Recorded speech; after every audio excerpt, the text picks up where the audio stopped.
Saya singgung sedikit lagi soal LGBT, Pak. Bagaimana Bapak meyakini tidak masuk angin itu, Pak, dengan ada uang 100 miliar rupiah itu tadi? Jadi begini, sampai dengan tanggal 19 Desember tahun lalu, masalah LGBT ini belum disepakati di DPR. Karena ada yang mendukung, ada yang tidak. Saya tidak tahu apakah itu pengaruh uang tadi atau tidak. Tapi pada waktu itu kita berteriak melalui media, saya bilang, itu hati-hati tuh. Di DPR tidak dapat dukungan penuh. Karena sekarang juga UNDP mengedarkan uang. Nah sesudah itu kan ada gerakan. Ketua Muhammadiyah, Ketua NU mendekati pemerintah, mendekati DPR, mendekati pimpinan parpol, para ulama. Saya bilang dekati mereka, ini mumpung. Nah tiba-tiba tanggal 17 kemarin, bulan Januari, clear semuanya. Dan semua fraksi sudah menyatakan mengkriminalisasi, artinya melarang LGBT, perilaku seksual LGBT di dalam hukum. Dan itu saya yakin tidak akan berubah lagi. Ya, karena semua fraksi sudah atas jaminan dan juga ketua DPR-nya sudah menyatakan pokoknya kriminalisasi. Apa ancamannya?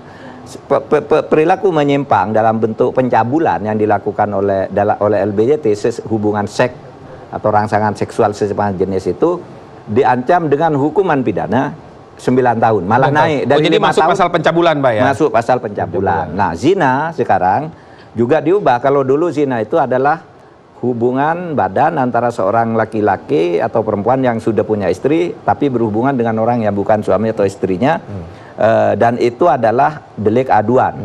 Nah sekarang diubah itu menjadi delik biasa dan dilakukan oleh siapapun yang tidak punya surat nikah, yang tidak menikah secara satu, juga ancaman tadi itu dihukum juga gitu. Nah sekarang bagus, hukum pidana kita lebih Indonesiawi. Dan Bapak yakin tuh, Pak, ya, dalam rancangan itu nanti bisa diketok? Saya yakin 99,99%. Oke, kalau Prof Mahfud MD sudah yakin, bolehlah kita tunggu nanti hasilnya. Nah, ini masih seputar politik, Prof. Tahun 2018, tahun politik. Nama Profesor Mahfud juga sempat masuk dalam bursa Jawa Timur, Prof. Maju juga di Pilkada Jawa Timur. Tapi kok nggak jadi, Prof? Saya tidak mau. Jadi begini, begitu muncul dua calon namanya Saifullah Yusuf dan Khofifah, lalu ada survei yang mendukung Saifullah dan Khofifah ini 52%. 52% untuk dua orang. 46% itu mencari alternatif ketiga. Dan di alternatif ketiga itu surveinya nomor 1 saya.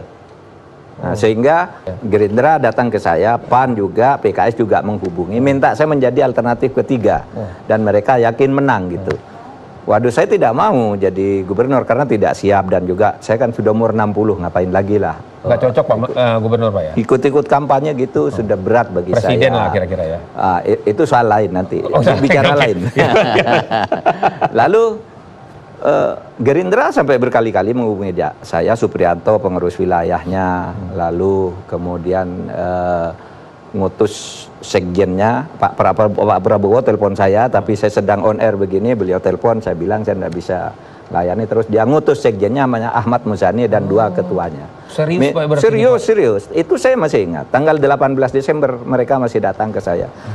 Minta Pak Mahfud yang maju. Di Jawa Timur itu perlu ada alternatif. Ulama-ulama Jawa Timur itu di Pantura datang ke Jakarta ke saya, juga minta saya maju. Pak Mahfud maju yang ketiga gitu, harus dibantu nih Jawa Timur tuh jadi lebih maju. Saya bilang ke Pak Ahmad Muzani, aduh saya sudah tidak mau lagi, enggak. Saya sudah bilang, saya sudah ketemu Khofifah, sudah bergurau sama dia. Sama Pak Khofifah, ini saya dicalonkan tapi saya tidak mau. Bu Khofifah bergurau dengan saya, kalau Pak Mahfud calon, saya mundur aja, saya dukung Pak Mahfud gitu. Iya, tapi bergurau ya. Tapi itu betul dikatakan kepada saya. Pokoknya Khofifah maju, saya bilang. Saya sudah bilang gitu ke Khofifah, jadi saya tidak mungkin calon, saya bilang sama Ahmad Muzani. Dan lagi saya tidak punya uang. Nah, itu tadi saya mau tanya tuh. Iya, punya tapi uang saya tidak punya uang, saya bilang. Oh, sekarang ini biaya kan mahal untuk pilkada. Lalu dia bilang, Pak, tidak usah mikirkan uang, kami yang cari. Wah, orang isunya katanya diminta mahar, kalau Bapak justru enggak ya? Enggak. Pak Zulkifli Hasan juga berkali-kali bilang kepada saya sebelum itu, Pak Mahfud, politik kita ini mahal. Mari kita bantu agar sekarang rekrutmen pemimpin tidak pakai uang, gitu. Jadi tidak ada yang minta uang kepada saya untuk itu. Dan takut kali, Pak, kalau minta uang ke Bapak, Bapak tweet. Mungkin. Tapi rame, Pak. Iya. Nah, saya tidak tahu kalau soal takut itu dan sebagainya. Tapi tentu saja kalau takut kan tidak menghubungi saya kan. Betul.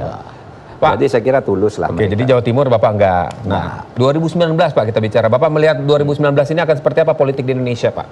2019 ingat ada pemilihan legislatif dan presiden serentak dan prosesnya dimulai bulan Juni ini loh. Nanti Agustus saya kira sudah ada calon-calon. Sehingga kalau kita bayangkan calon presiden dan calon wakil presiden itu bayangannya tahun ini 6 bulan lagi itu harus sudah final gitu. Nah dan saya kira sampai sekarang tokoh yang hampir pasti maju lagi adalah Pak Jokowi. Lalu yang kedua yang saya dengar juga di berbagai media massa dan pernyataan-pernyataan tokoh-tokohnya adalah Pak Prabowo. Jadi akan ketemu lagi nih. Kira-kira ya. Nanti butuh lagi alternatif ketiga lagi. Nah, saya tidak tahu apakah agak sulit yang ketiga. Agak sulit. Kalau partainya ya. Ya partainya Pak Jokowi itu kan sudah punya 6 kalau tidak buyar ya. Berubah ya. Tinggal 4 kan. 4 ini tidak bisa menjadi 2 karena misalnya Gerindra bergabung dengan PKS, Demokrat dan P3 tidak cukup. Nggak cukup. Kalau Gerindra bergabung dengan P3 ini juga tidak cukup.